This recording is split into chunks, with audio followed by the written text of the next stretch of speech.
Hi hello welcome to my channel cooking therapy. நம்ம பார்க்க போகிற ரெசிபி என்னென்னா வெஜ் பிரியாணி எப்படி செய்கிறதுன்னு பார்க்கலாம்.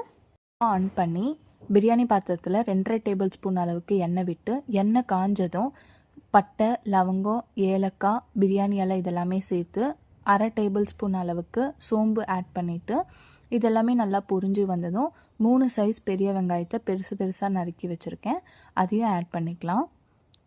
ஆனியன் நல்லா பொரிஞ்சு வந்ததும் கோல்டன் ப்ரௌன் வரும், நல்லா வதங்கியதும் அது கூடவே நறுக்கி வச்சுருக்க கொத்தமல்லி ஆட் பண்ணிக்கலாம்.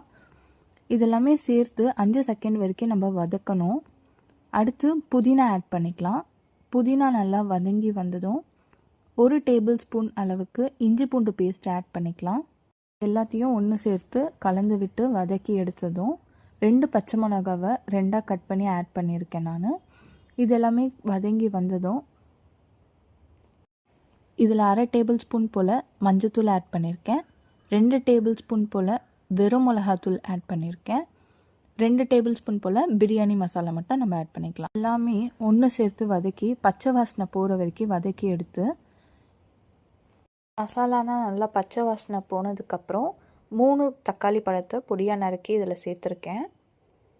எல்லாத்தையும் ஒன்று போல் கலந்து விட்டுக்கலாம்.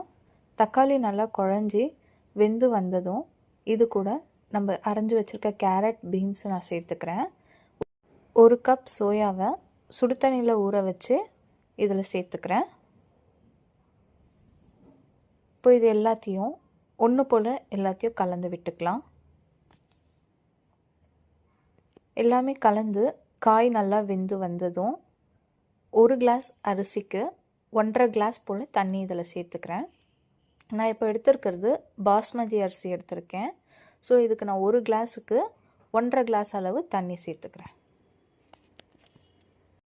இப்போ எல்லாத்தையும் ஒன்று சேர்த்து கலந்து விட்டு இதில் நம்ம தேவையான அளவு உப்பு சேர்த்து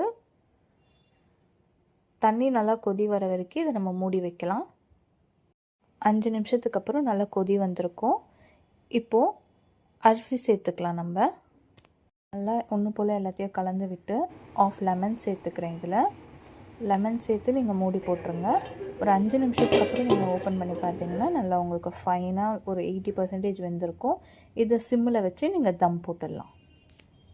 சுவையான வெஜ் பிரியாணி ரெடி.